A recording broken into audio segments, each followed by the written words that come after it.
welcome to the LANCave where we're living as nerds. I'm Patrick, joined by Owen. Racing games. Yeah, they exist. I was trying to think of something like related to the games I'm actually playing, but we were just talking about Forza Offline. So yeah, I could make obscure references to Death Stranding, and like some people would get it, but that's about. That's all I've been playing lately. I'm hooked. I'm hooked for like multiple reasons. The music, the atmosphere, I'm loving it. I just wish the more you go into the game, obviously the more like you get more weapons and stuff, but man, I wish I could just like chill and not get attacked all the time. That's my only thing. Like, just give me the Amazon delivery aspect of that game, and I'm cool with it. Difficulty sliders?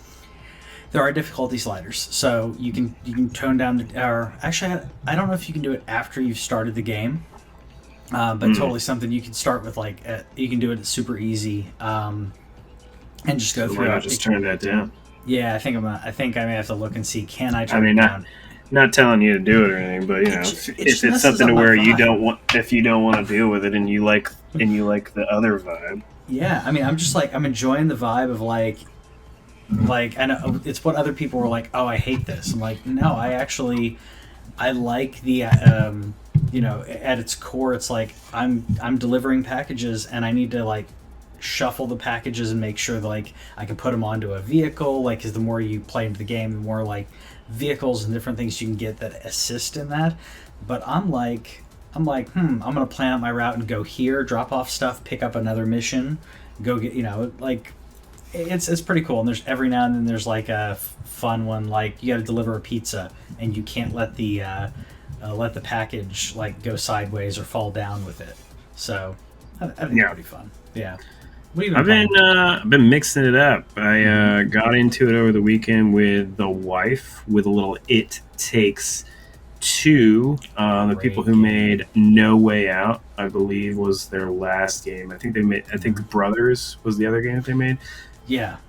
This is a game that I've been like, I was waiting for it to just go on a certain level of discount because I didn't enjoy No Way Out that much. Okay. I thought No Way Out was just a little clunky for me, but I was excited by just how good everybody told me this game was. So I was like, I'm going to wait. And then lo and behold, it comes to Game Pass. And this game is definitely one of the best games of the year. I was told in Discord, mentioning where I was, that I was about a quarter of the way through the game. Okay. And we probably put, I don't know, I think 3, 4 hours, somewhere in there, into it. This game's amazing. The way that they're doing co-op is how, like, you want this kind of...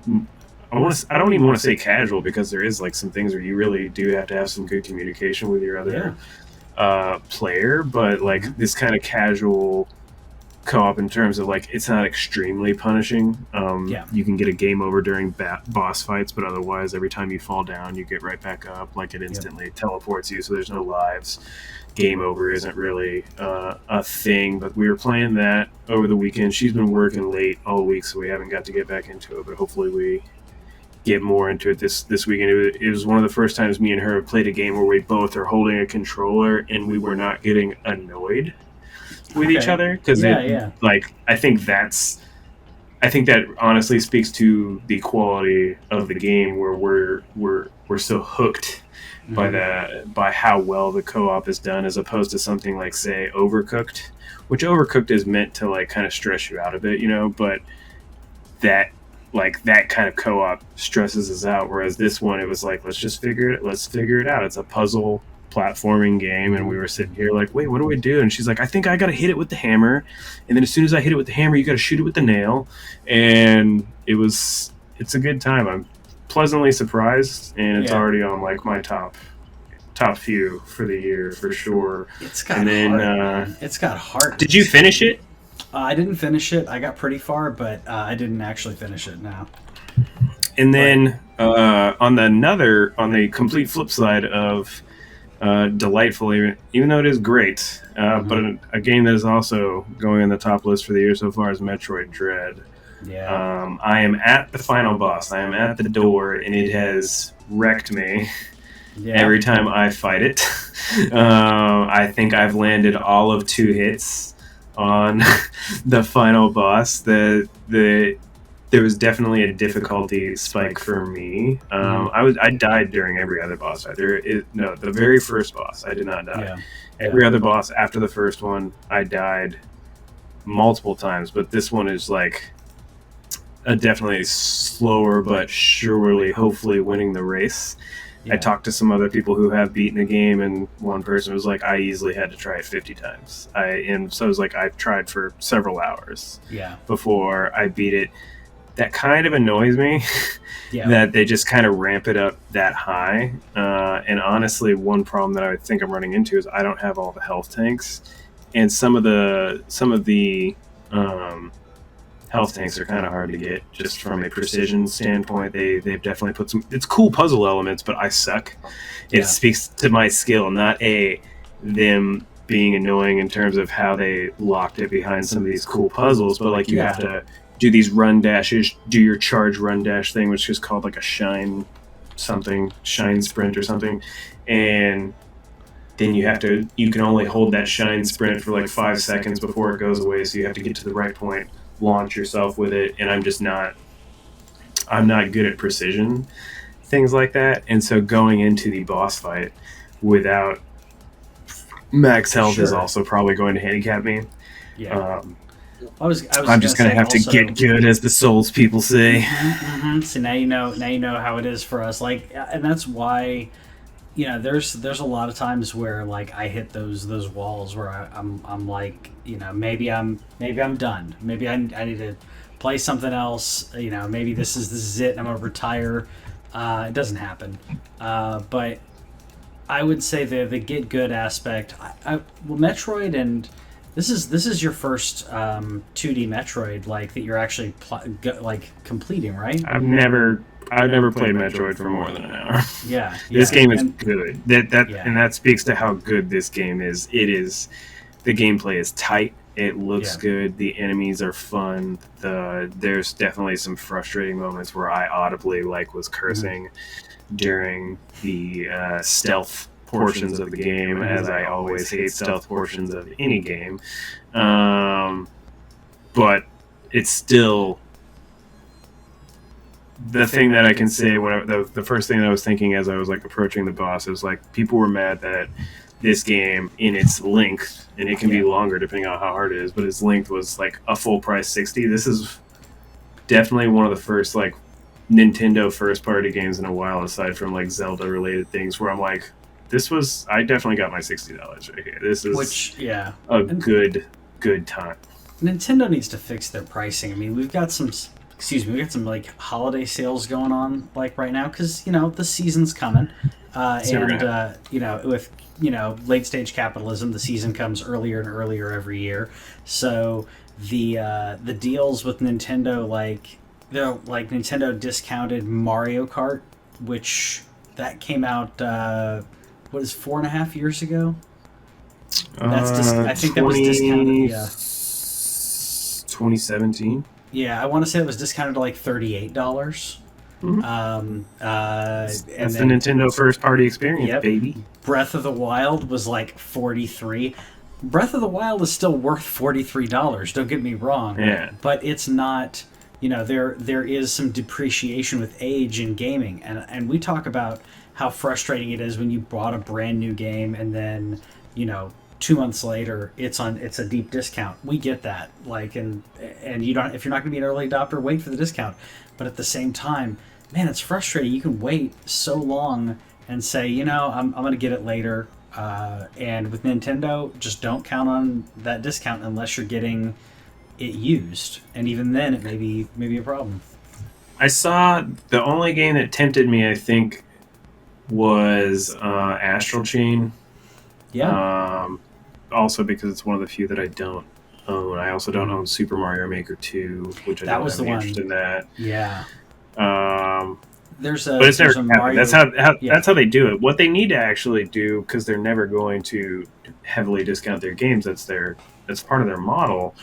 But there's some of their games that just shouldn't be $60 at launch, and therefore never go down Kirby Star Allies. Yep. No offense to that game, but that game sucks. It's not good. It's Yeah. barely fun. I know little kids like it, and that's fine. But that game should have been $50 or less. Yeah. To start, and it probably should be like 30 right now or less. That's the one that just immediately comes to mind where I'm like, I am mad that I paid $60 for that game. But Metroid Dread is not one of them. Metroid Dread, if you have the Switch and you like action platforming games, totally jump on it. And especially if you ever want to see, a continuing game. Like, we don't get a brand new Metroid very often. This is like what I think the third one in the last 20 years. Something like that, because they had the bad. Prime. Yeah. We'll say Prime. I guess there's Metroid Prime. Yeah, we had Prime, but Prime 3 was announced. Was it officially announced? Yeah, that's right. They just showed the logo. They had to start 4 that's right. over. That's right. They started 4 over and that was like 4 years ago or something like that. Prime 3 came out in 2007. Okay. So, that's 2007. Still not like... Okay. I want to look at their other games where 2010 to 2016, Other M, which is not good, but that wasn't made by Nintendo, that was made by Team Ninja. Is it Other M that wasn't good?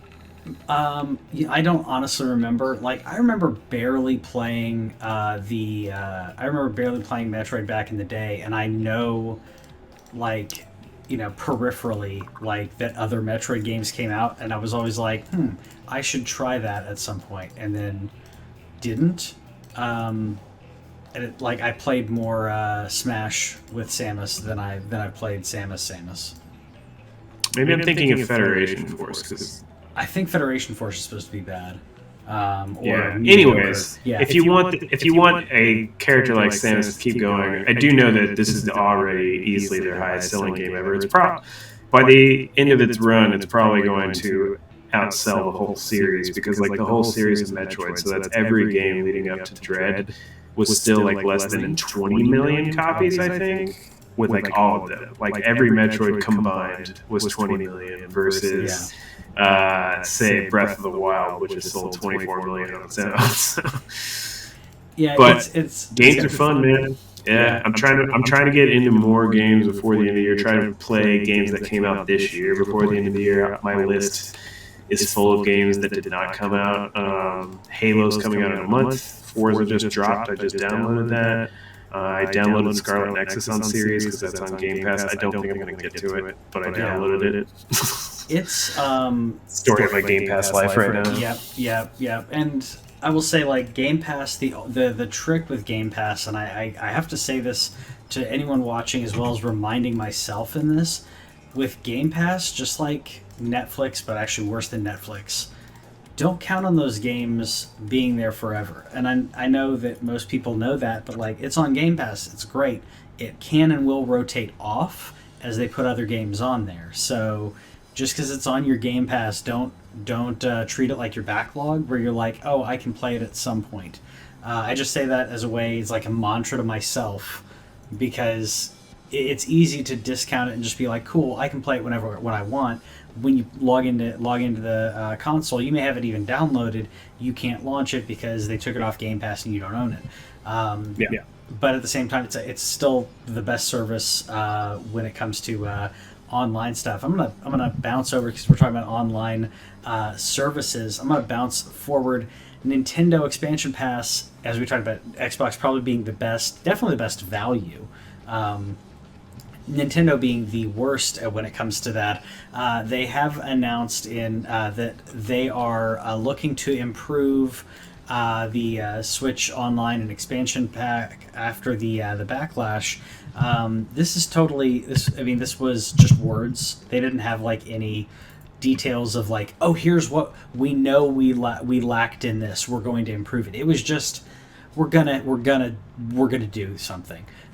It is now the most downvoted. I think it's the most disliked video on YouTube, if I'm not mistaken. It was the most ratioed video on YouTube for their announcement, and I'm gonna say it like I am a shill when it comes to some of these games, especially when it comes to that Ocarina of Time. But like they didn't even get me. Like I was pretty close to putting my money down on it. I waited to see what would happen. Streaming the games, the stability, all the problems that people are having, as well as the value, it's not worth it in my opinion. So, what do you think they're going to do anything substantial to improve it, or do you think that they're going to trickle in a couple games every now and then just hope they can rely on their player base that they have? I think it starts becoming a thing where, because I know a few people that got it. I know a couple people that went in and joined a Nintendo family and split the cost of Nintendo family so that they wouldn't have to pay as much for, which is smart. I'm just not willing to I'm not willing to put myself in just from somebody who knows how family services work. If you all of a sudden want to leave that family, like sometimes things can get messy in terms of accounts, at least at my company. I don't know about Nintendo's, but I just wasn't willing to engage. But they told me that basically the Animal Crossing DLC being included in that pass made it okay for them, and so they might trickle in some games. But honestly, the problem is that 64 is not good anymore. Like we can say revolutionary. Absolutely, it was revolutionary. Let's just leave it at that. It was revolutionary. It broke the mold in the late 90s. That and PlayStation, but like PlayStation 1, the games don't hold up, bro. And the only thing they could do is actually spend time and money actually adding quality of life to these games, like what we're seeing with GTA, right? Yes. GTA Remastered comes out tomorrow, by the way. You can get San Andreas on Game Pass, and you can get GTA 3 on PlayStation Now if you subscribe to those services. Okay. Not the whole package, but they give you a taste, right? Which is smart. I already queued San Andreas to download. That's the one that I played the most of as a kid, so I'm going to be jumping into Los Santos for sure. So what I was saying, though, is what they did, though, is they kept the graphics. It still looks like San Andreas. It still looks like GTA 3, but they added controls. They made it to where the game is operable. They smoothed out some textures. They did fix some jaggy textures, but it's still... It's still old. Yes, it still looks like an old game, yeah. And there's nothing wrong with that. Mario 64, for all intents and purposes, still looks like a good game. Ocarina still looks like... There's definitely polygons and stuff. It still is definitely pointed. It's not as extreme as Lara Croft in the original Tomb Raider or anything, but it definitely doesn't have, the look of it being a 2021 game. But guess what? If you could just add some things in there, like rotating the camera easily with the right stick, I know that's probably a big thing in terms of changing some code, but it doesn't feel like it to me. That's the thing that I care about. Make the games run in a modern way, but keep the old school in terms of the rest of it, and that's what would make me happy. Do I see Nintendo doing that? No. What are they going to do? They're probably going to add more DLC to it, which is what I was going to say with the Animal Crossing. Add the Breath of the Wild DLC in there. Add Smash Bros. DLC characters in there. If you start adding those things in where they add to the games that you're definitely buying without you having to do that, and it's just a part of that month, like that yearly sub, and you continually add DLCs to that, even if it's not day and date DLCs, like doing a thing like where it comes 3 months later, 6 months later with Shang-Chi on Disney Plus tomorrow, baby. I am pumped for this weekend. There's some good stuff coming to Disney Plus tomorrow, y'all. Well, not only that, they had a recent thing, and I almost queued this up, but I was like, every time I'm like, maybe I should queue this up, I should just put it on there. Like, also they announced not only Shang-Chi, Jungle Cruise, that's it. Jungle Cruise. Also, it's not all of the Marvel movies, but all the movies that are applicable. They're going to release the IMAX enhanced versions of the Marvel Cinematic Universe. I'm really excited about that. Having experienced it on my TV, because the Sony Bravia has that as the IMAX as part of their Bravia core. I was waiting for this to roll out to more devices, to more platforms. Disney Plus and Marvel. It's a great way to roll it out, and a great franchise, I should say, to roll it out, where people are really going to get that visual. I'm probably going to watch the Avengers movies again. Prepping. I haven't seen Eternals yet. It's the first time. There's a documentary on Boba Fett coming out. Okay, I'll watch that. I think I've talked about it on the show before, but there is on the Toys That Made Us on Netflix. They talk about like the Star Wars toys, and there's a rare Boba Fett that had a rocket launcher backpack.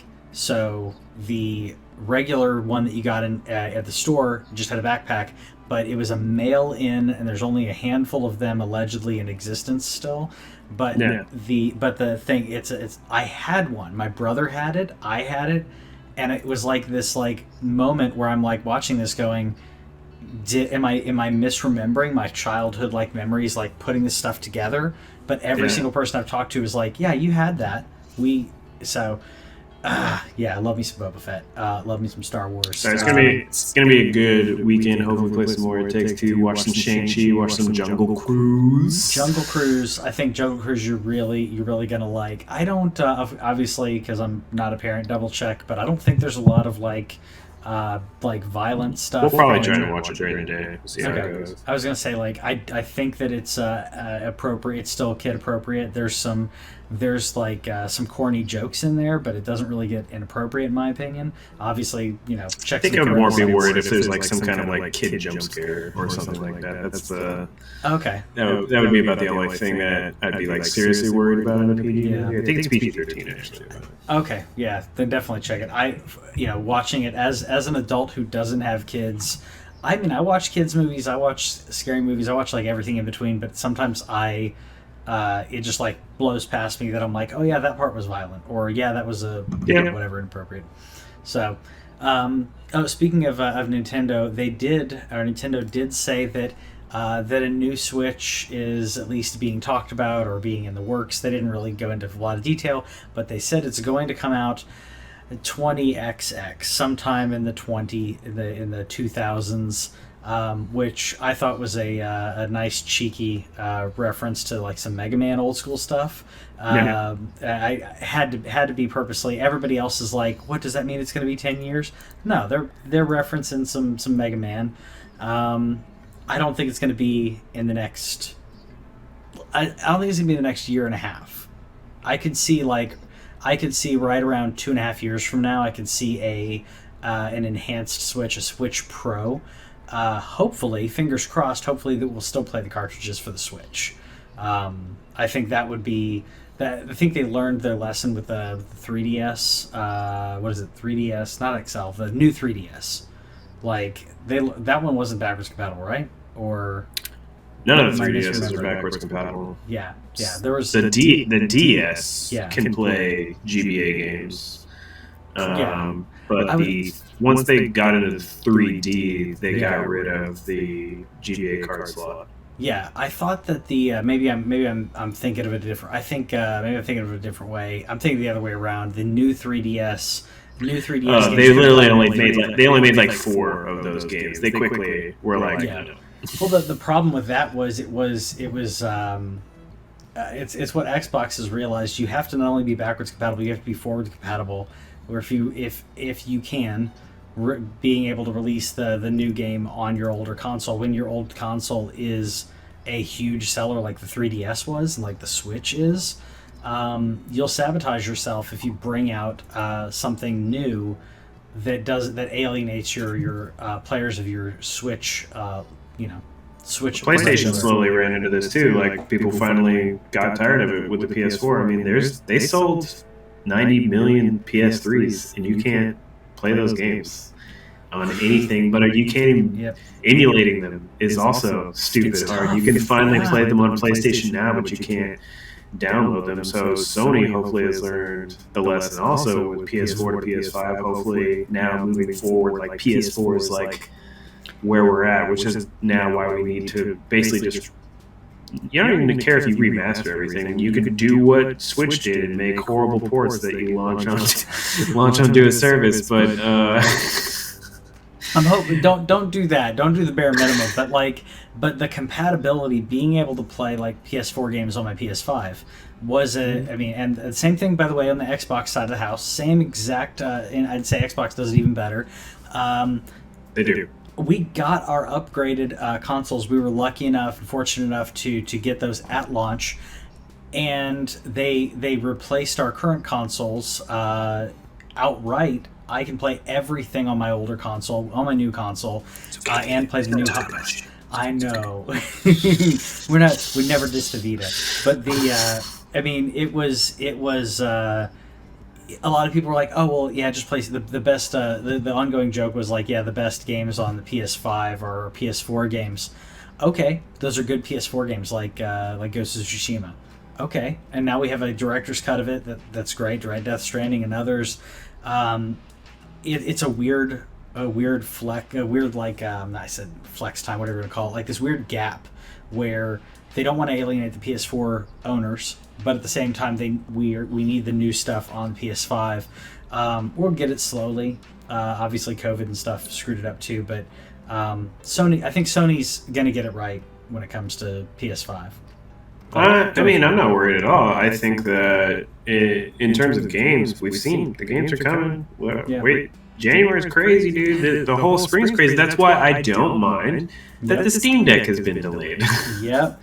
I absolutely was like, whew, because I was thinking of canceling my pre-order, and I still am. I still want to see like reviews of the Steam Deck come out because I'm not on the first wave. So what happened is that today, literally the most breaking of the breaking news that we have, I think, is the Steam Deck has been delayed 2 months. It was originally supposed to launch next month, the first wave. My wave was quote early 2022, so I'm probably looking maybe March or April, depending on how it's going, unless it gets worse from there. But this is no surprise. It doesn't tell me that there's something wrong with hardware. It tells me that there's probably a lack of hardware. Is my guess, just from parts and everything. We know that the people who have played with the Steam Deck liked it.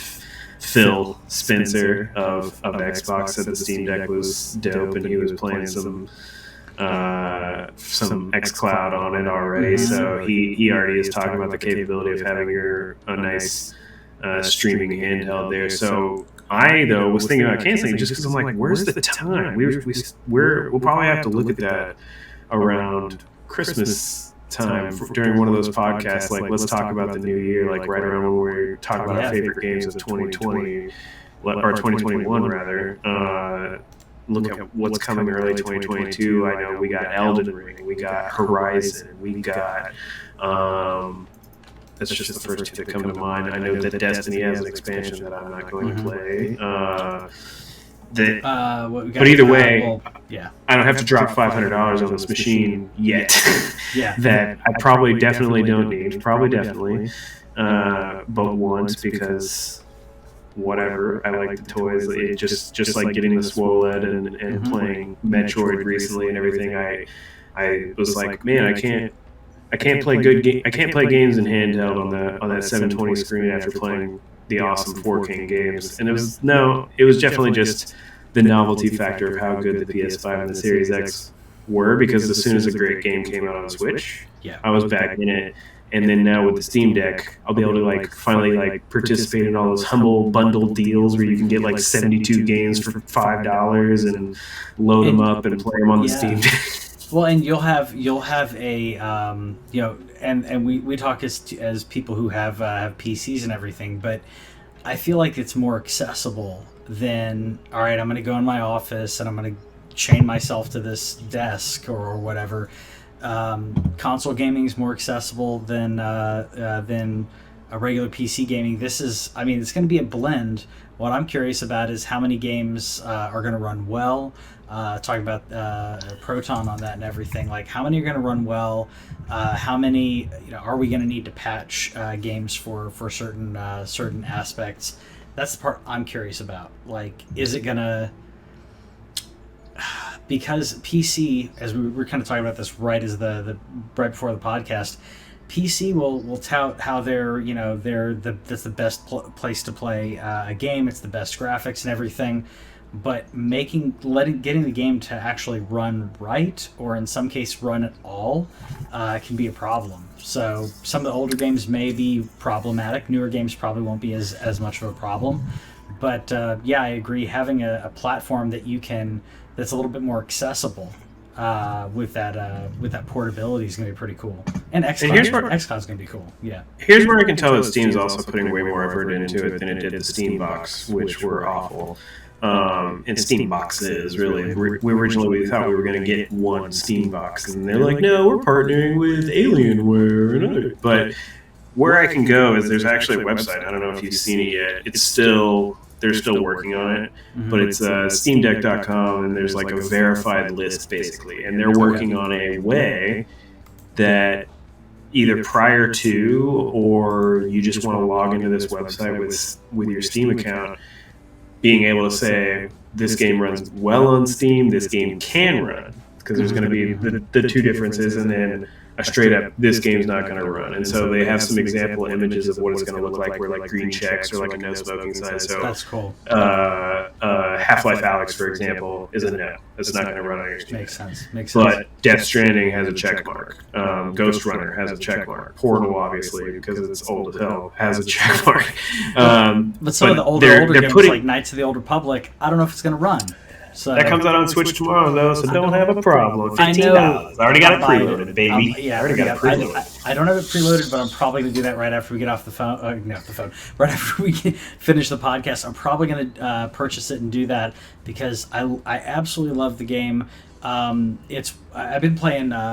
It's also a game that I can play. I play a lot of Switch in muted, and that's a game I can turn on the subtitles and still be able to enjoy. That's one of the best stories in gaming and RPGs, in my opinion. And I'm ready to re-experience it, and I want to experience it earlier than later. That way, it still has time to go away before the remaster comes out. Because we're probably not going to see the remaster next year. It's probably 2023, somewhere in there. And that way, I can play it, get a nice 20-year refresher. And then when we get our remaster in a couple of years, it's like, oh, yeah. So I think the Switch is the perfect place to play it, honestly, because that game also is another game that doesn't age well. But whenever you're playing on a 6-inch screen, it's fine. But I applaud that Valve is at least thinking ahead and saying, hey, we're working on getting you a way to do that. They are already reviewing compatibility of games, so that means they're putting the money into testing games, seeing how they work, getting that list going, so that way there's a solid thing. Because I'm not going to buy anything that doesn't run on the deck unless it's a part of some bundle, because that's going to be the way I buy PC. I bought a PC. I literally, the first time I tried to play on a game on it, and I was looking at the frame rate and everything, and I'm like, this is already annoying. I'm too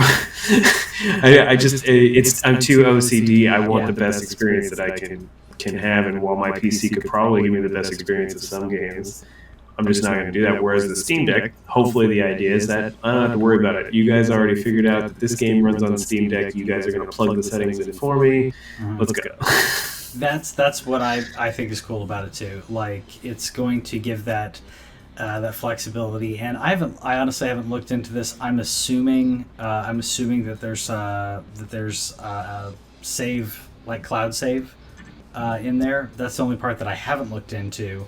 Is if you're playing on your Steam Deck, does it cloud save so then you can continue on your PC? If you were a PC gamer who wants this as an additional PC, your repertoire, your armament, if you will.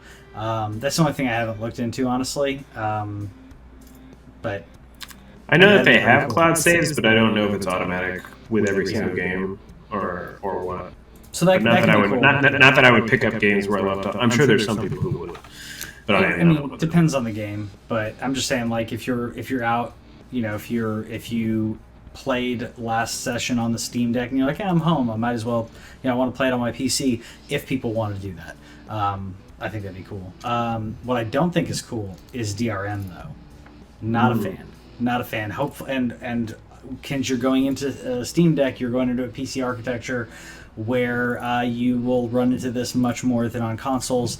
DRM is really problematic. If you don't know what DRM is, it's basically software to make sure that you're not pirating that game and that it's a legit copy. Digital rights management. That's right. And Denuvo is the biggest company when it comes to DRM, and they had a little bit of an outage this week, which is very similar to what happened with Facebook, whether or not Facebook did it intentionally or not. I don't think Denuvo did, but essentially it's a DNS error, could not resolve their address, meaning when the game that you booted up checks to see is this a legitimate copy, it can't reach Denuvo. You can't play your new game. Your new Guardians is unplayable. That's just janky. I mean, that, and also the way that some DRM affects gameplay, affects frame rate, is inexcusable. But I think that a check that has to go through something like this that didn't have any way of backup is crazy. So people had brand new games weren't accessible, and this is a game that you purchased but you can't play. I think it's inexcusable, honestly. But unfortunately, that's what you sign up for when it comes to this world of video games nowadays. You're paying for a license to play it, but you don't own the game. So it's a rough world. And that's what people always mention about, not always, but people who are very big advocates of physical games to this day. And so that obviously at this point mainly applies to the console space, because do you have a CD drive in your computer? I do not, actually. Me either. And so the CD drive, the DVD drive, whatever it became, if it's a Blu-ray drive, has been taken out to pasture when it comes to PCs. And so no matter what, every time you're getting a PC game, it's a digital game. And even if you buy it in store, it's in Steam code. The code. And so do you ever really have the keys to that game or not? Now, whenever it comes to PC specifically, it seems like, because with consoles, as long as you're on your primary console, now once you get secondary consoles involved, then it becomes a little bit different. But as far as your primary console, I can download everything I own to my PS5, take it offline, and it's never going to do a check again, as far as I know. I think it has an internal clock in it. Yep, and now that the battery CBOM update was fixed, you're good. Because that would be a problem down the road. But now you're good, even if you never connect it to the internet ever again. Yeah. But the thing about PC gaming is that every game has its own check as to when it is. I'm sure for some it's like 24 hours. For some it's whatever. And a lot of people are like, well, I never take my PC offline anyway. And I'm sure that that's true. But at the same time, why can't you? Why do you have to have that? And then, like you said, that there's sometimes where messing with a set, it just straight up breaks your game for whatever reason. It's just something talking to your computer and talking to that connection where it's just... Which is crazy to me. It's crazy to me that it would, it's already done the authentication. And I know that there's arguments as to why, but if you already did the authentication, and then the entire time that you play the game, it's dinging. I can't remember what the game that we talked about it, I think maybe a month ago or so. But basically hackers and modders disabled the DRM and were able to get over 60 frames a second. But if you were playing it with the DRM, I think it was 40 something. So you're losing 20 frames from the DRM consistently. It wasn't it's the opening, and then once you get past this, it's that's your entire experience is now 42 frames a second as opposed to at least 60. Which, I'm sorry, my console at least runs a pretty darn stable 60 now. I put every single game in performance mode. There's some pretty stuff with ray tracing and everything, don't get me wrong, but 60 frames has been a game changer. And I mentioned on the show before, 120 is good, don't get me wrong, but 60 is a sweet spot. 60 to 120, you don't get as much of a bang for your buck, but 30 to 60, there's a big difference. There's a big difference in these games now. Love it. And I'm just waiting for that Bloodborne, 60 frames for you. Someday you'll get me to play it. Someday. It's downloaded. It's on the hard drive. It's just, I gotta see Bloodborne updated to 60 FPS. I think it's gotta be coming at some point. But the question is, when and where does From take care of it, or can Sony just be like, we're gonna tell Bluepoint to do it or something? Also Xbox doing their updates where it's even without the developer. Like they'll enhance older games and I would say that I know they have to go to them in some cases. I know that's where people have the conversation about why isn't everything available via the old Xbox and Xbox 360. One reason is licenses. One reason is the developer doesn't exist anymore, and so you can't get that permission to do things. And so I know that some of it does involve permissions, where Xbox is we'll do the work, but we need you. I need your blessing to do it. I know that could be part of it as well, but in this case, From exists and Sony exists. They exist. Their partnership is pretty historic. Elden Ring is coming out on Xbox as well. I was going to say they exist, unlike your Elden Ring update, but or beta invites. I even flubbed my own joke. I was like, you know what? I'm not even going to talk about it on the show. I'm going to skip past it. We talked about I've been waiting for that beta email. Robert got an email saying you weren't selected. I haven't even gotten that. I signed up for it with 2 of my accounts. Signed up with the wife's account. I didn't get an email either. Yeah. So I'm glad some people got an email saying, "Hey, you weren't selected." I'm assuming that I'm not at this point. There's some podcasters that I listen to. One dude has a YouTube channel, and one guy got his rejection email. So he's in the industry and everything, but he had to sign up for the beta just like everybody else, and he got a rejection. And then one of the people that he works with, it's I got to play it last week. I've seen some videos of people because I'm sitting here waiting. Yeah, I'm sitting here waiting like a schmuck because I'm I can't wait to get into the beta. Of course, the other people got brought into a closed beta. This is a closed beta. That's it's almost like a press. It's a presser, if you will. There's someone I was watching a video on earlier this week that played 70 hours. He got 1 week to play it. And he played 70 hours of the game. And he said that he still didn't get to everything in the map area that they gave you. Because you only get to go to... you get a slice. You get a slice. He still didn't do everything in the slice. But he did play multiple classes. Oh, sure. So that's why... that's slowed it down. He was saying, if you're doing the network test, just stick with one class. Because you're going to... You want to explore. I'm excited. I did watch the 18 minutes of gameplay that they put out as a interest. We all know I'm not going to play the game, but I'm interested in just the game. Yeah. It looks good.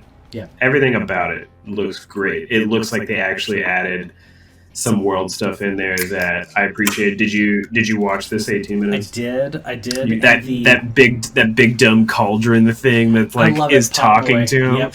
And so he's we've been calling that pot boy. Because that's right. Because you haven't watched a lot of or you may have watched a little bit of the trailers before. Yeah. I mean, during events and whatnot, but nothing where I closely paid attention. But I basically wanted to see how good the game looked, so I pulled it up in 21. Okay. In 2100p and. Really just wanted to see. The world looks great.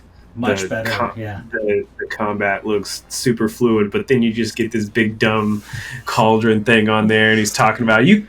What do you say? I'm well trained. Whenever you're about to hit him, that was the most hilarious thing ever. I was like, wait, does From have a sense of humor? Yes. It's a weird, dry sense of humor, but there is a sense of humor on there in the games. There's people were waiting for, because of the voice and some of the tone, people were thinking it was or not they thinking, but they were waiting for him to reference as if he was part of related to a character from the Dark Souls games. Some people were like, I thought it looks good. Some people were saying they didn't like. There's a lot of animations and sounds that were reused from Dark Souls 3. So some Dark Souls 3 people were like upset about it. I'm like, it's the Dark Souls 3 engine, and it looks really good. And people are arguing like, oh, this should be DLC. No, this is huge. This is a massive game. Did you see where the dude who got mad about God of War Ragnarok and how it has the same boat animation? Shut up. Yeah. What are you talking about? Oh, what, you might as well just make it a deal. Are you stupid? Like, that's the dumbest thing I've ever... Like, we don't normally like to just straight up yell at people on this show, but are you dumb? Yeah. Come on. You see how big this game is? Like, and everybody... Yeah, I've seen some of the... I don't know if it's like there's just this... I don't like Souls fans, first of all. You're fine. But I don't like Souls fans and the fact that they're a little snobby. There's a lot. And so whenever they're looking... They're like people are complimenting the fact that it's open world. They're like, the other Souls games are open world. I'm like, no, they're not. Not really. They're not open world. They give you the feeling of open world, but it is still very, you can go left or you can go right. You can't go in a 180 degree cone everywhere. Well, you can go left, you can go right, and like and even Miyazaki was like, no, this is like open, because the other Dark Souls game is like, the beauty of the design of the game is you're going this way and then it loops around and you have a connection to another area.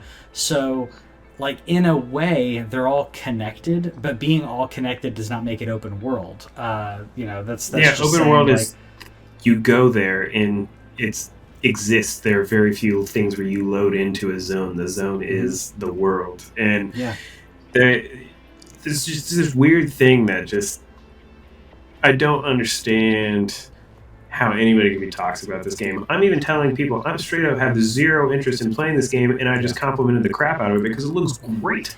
It looks awesome. I wish that I wanted to play this game, but I was ragging on the graphics before that. Like, before that, I was like, they polished it up. Yeah, the hair was like clipping through the armor, and some other like you were talking about N64 and like PlayStation. It was like PS2 levels of jank where I'm like, that hair should not float through the armor. Like, it should land on the armor. They fixed everything. There was definitely the fun part of like of him putting away his like giant sword and just pulling like a club as if from nowhere, like the total bottomless bag aspect. Again, that's just one of those things where it's like, it doesn't bother me. I thought it was hilarious because of just the extremely large stick. I'm loving the scope though. Some like the NPCs also, like, there's other aspects where like you're riding on a horse, which first of all horses are in it. It's a steed that you summon. You can jump in this game, which is a big thing for me in People gaming. were laughing at that too. I love being able to jump because I don't feel as like stuck on the ground, and it does add some verticality. Yeah, people were laughing about like the jump animations. That was a complaint on when Horizon Zero Dawn came out and Breath of the Wild came out 2 days later, where it's like Horizon has some things that you can jump, but it is very specific things. Like, there was points where you are like in the water and you can't get out of the water, even though it's clear that Aloy is a giant muscle. She is a very strong human being. She could easily climb out of this water. They fixed that apparently in the new Horizon, but that was a thing. But I saw some comments saying like, imagine it being innovative for From Software that jumping is now a mechanic. And there were just people like, look, okay. Yeah, it's true though, but like, there's jumping in the other games, but it's not jumping. It's like, if you run and you hit the button while you're like, you need to run, and then you hit the analog stick, press it down while you're directing yourself. Yeah, it's tough. And then you can leap. Like, being able to jump and stealth is apparently going to be viable as well. I'm excited for the game. It's definitely going to take up like all of my spring. It also got I'm waiting delayed. for Did we mention that last week? We did, yeah. It was delayed Okay. until February 25th. Oh, right. It's like a week away from Horizon. Yeah. Sorry, Aloy. I'll be playing Horizon. I got that covered. You got Yeah, that. you get. Yeah, I would say we'll be playing something completely different, but I'll be playing Aloy probably later on in the year. February 18th. Is that yeah. 3 days? Yeah. 18th, 7 Elden days. Ring, February 18th versus February 25th. It's literally a week. Yeah. Literally Dude, a week away. what is it with Horizon is so unlucky. I know that luckily Elden Ring is a lot more niche than Zelda is but that is so unlucky. Like it was supposed to come out launch. It was because that's what happened last time. It got ratioed by Breath of the Wild coming out 3 days after it did.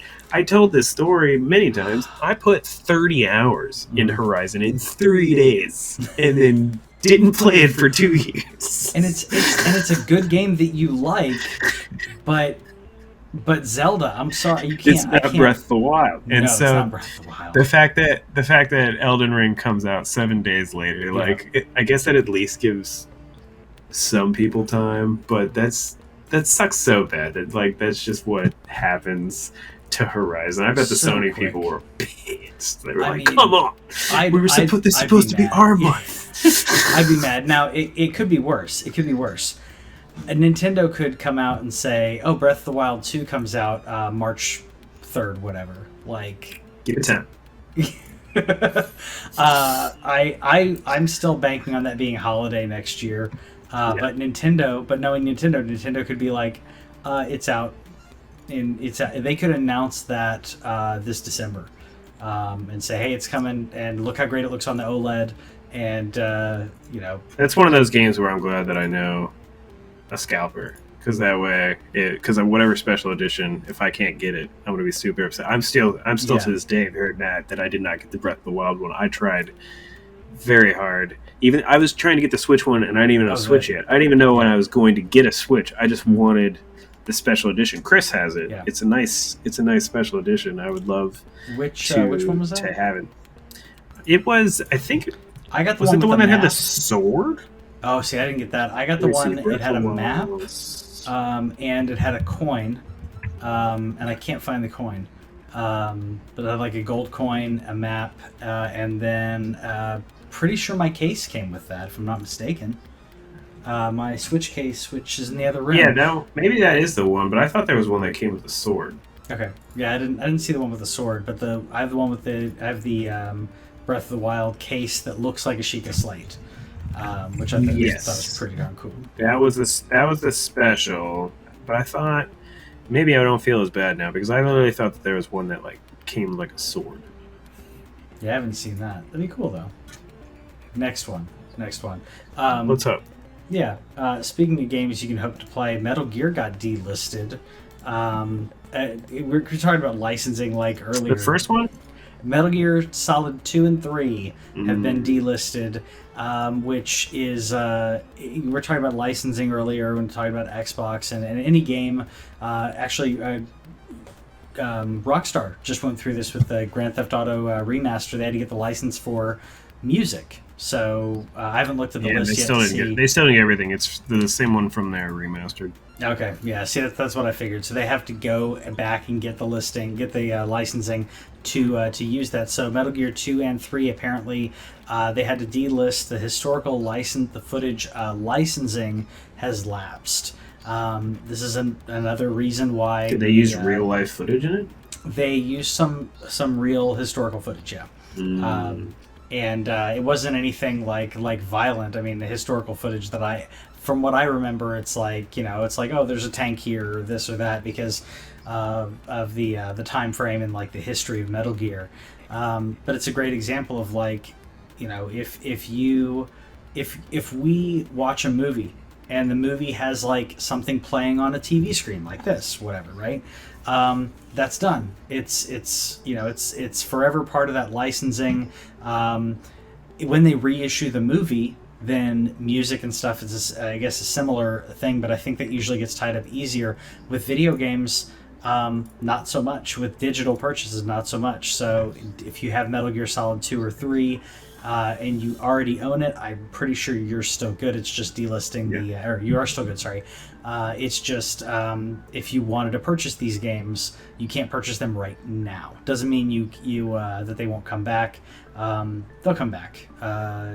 Metal Gear 2. I don't know. I think it gives them an opportunity to. I mean, we've been rumoring Metal Gear Solid 1 remake forever. It could be.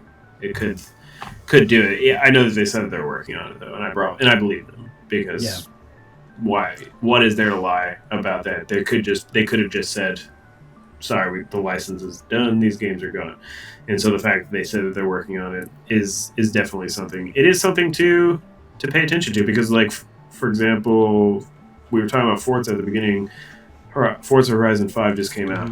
People were buying the preloaded thing, about 1 million copies of the preload, which included some cars and a pass and all that stuff. But they lose the license of those cars, and that's going to happen in Forza 4. They haven't put a timeline on it yet, but you can expect in the next year or two, you're probably like 4 is going to go away. You're going to own it if you own it, but if you don't, it's just it gone. And that's one of those sucky things. I know that has been rumored to be a long time thing of Chrono Trigger. Yeah. Where people have wanted a redoing of Chrono Trigger for a very long time, and we got the one on PSX back in the day. But since then, I don't know of any like redoing. But there was a thing that I think again came out with licensing, and I don't completely understand it because I don't think that Square has ever done the story. This is like Reddit research on it, but that becomes one of those things of you can't go back and do those once they're gone. Those are contracts. Nobody gets those things, generally speaking, in perpetuity. There's always a cutoff, and I think that even happens with movies and stuff too. But most of the time, just nobody notices. Nobody notices, like because the big ones keep getting renewed when it comes to and other ones go out of print or other. It's niche collectors that usually have a problem, or something gets tied up in legal. By the way, I looked up the song list of what's missing in Grand Theft Auto, and I mean, I think Vice City took more of a hit, in my opinion, than San Andreas. But I'll put it this way: like Michael Jackson, so Billie Jean and "Wanna Be Starting Something" aren't going to be on there. What else? Spooner. Yeah. So Quintessential 80s. Lionel Richie's gone. The Cult. What else? There's a lot of what is it? Joe Jackson stepping out. There's a lot of good jams on here that I played. Like I can't tell you how much like time I spent playing these games where I just get in the car and cruise around, listen to the radio. We got George Clinton is gone out of in San Andreas. What else? Tom Petty's Running Down a Dream. There's some good music that's not going to be in there, and it's tough, but that's unfortunately how this works when it comes to licensing. And at the same time, I will say you got to pay when it comes to writing, when it comes to the rights for like royalties of songs. Like pay the person who wrote it. Otherwise, you'll get in not in jail. You get in court like whoever it was that person earlier this year that ripped off Paramore. I'm forgetting the name of the song. I'm old man here, not remembering the name of the song. Olivia Rodrigo. Olivia Rodrigo's "Happy and Healthy." Good for you. So Paramore has made more money off of that than they've made off of, like, I think it's any other song. They've made more money off this than that because they were like, all right, you stole our song. We're getting this back. Pay. Yeah, man, she's had to pay both. She had to pay T Sweezy also. That's crazy. Yeah. God. This is what happens when the music industry is just like completely devolved, in my opinion, on how they've not only done sampling, but what was it? Sam Smith, when he did "Stay With Me," and everyone's like, that's Tom Petty's "Won't Back Down," and nobody nobody involved like stopped and said, "Hey, this sounds exactly like another song." Nobody stopped him. Stupid. I guess we'll. Do you want to end on this this AI lip sync, or what do you want to? You want to end on? You want to end on the PS5? I guess I can. We can. I was more excited about this. Real quick, I'll just say the PS5 got hacked. We don't know much about it. Not completely. Not completely. Just some rude a breakthrough has occurred. It's a breakthrough, which eventually may be a thing. But for now, not really a lot to talk about. But this, on the other hand, was a bigger deal in my opinion. This is a new tech that NVIDIA is using to essentially automatically lip sync your character to the voice clip, and that just made me really happy. Thinking about games like I guess it won't fix expressions, but it'll definitely help that uncanny valley when you're playing a game and it just doesn't seem right. This is going to help that lip sync so much, and it's going to save time and money in having to program someone to lip sync. I think it's a game changer. Pun intended. I was lip syncing you. I was old school lip syncing, where it's just like they look like a fish when they're like lip syncing. Yeah. Just, I mean, yeah, the old school games. I mean, because you either have the old school games where like it looks like a fish because there's no articulation of like the different muscles in the face. Or you have where it looks like it would be okay, but it looks like it's dubbed, or it could have been dubbed. So I think that's also going to help when it comes to games that are released in multiple regions. You can have different. Man, that was the thing that they tried to tell me was like an upgrade for Ghost of Tsushima's director's cut. It's like they fixed the lip syncing. I was like, you're telling me I have to pay for that? Yeah, that like, should have been. You can't just update my game. Yep. I can't remember what, like, if I played the English one. I know some people played the Japanese one. I don't remember it being terrible, but was the English one worse than the Japanese one, or do you know? I think that was the case. Is that that the lip syncing? Mm-hmm. I'd have to look it up. It was one or the other. One was like it was very obviously tied to the language that they wanted you to play it in.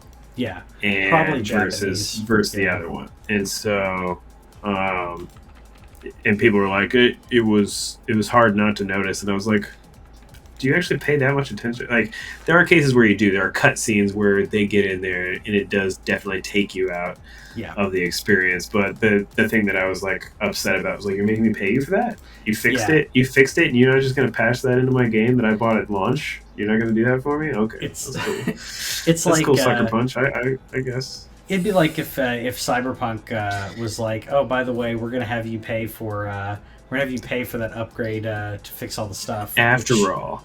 Well, I just thinking of like Mass Effect Andromeda. Like, this is more about like facial expressions than it is like lip sync, but I think that continued technology gets us away from these weird moments where it does take you off, out of the game, and it doesn't look right. Lip syncing, I don't think does as bad as facial expressions, but think about like the amount of time someone's going to have to fix the lip sync and program that. If you can automate a lot of that, that means they can fix the other stuff that looks janky, like on all of these eye movements and smiles. So I think it's good overall for, I'm curious because I don't know as much about this kind of stuff, but is like, how much is NVIDIA going to charge for licensing of this? Because I'm assuming this is something that similar to using a game engine that they're going to have to make money off of, is what I would assume. Of course they would. Yeah, so you're not just going to make this program for the fun of it.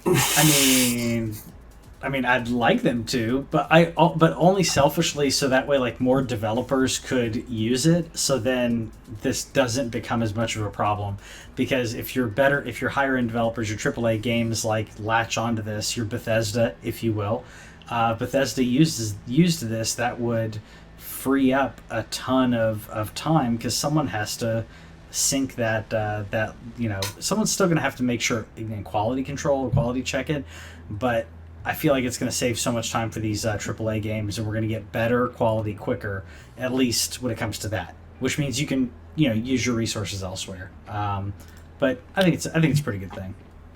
I mean, they just do it like they do with what's Epic's program called? With Unreal. Unreal. Yeah, where you get percentages. Yeah, you get sales. I'm cool with that. I don't know if the developers would be, but a smaller one would. That's the thing. That's how you do that deal. Or with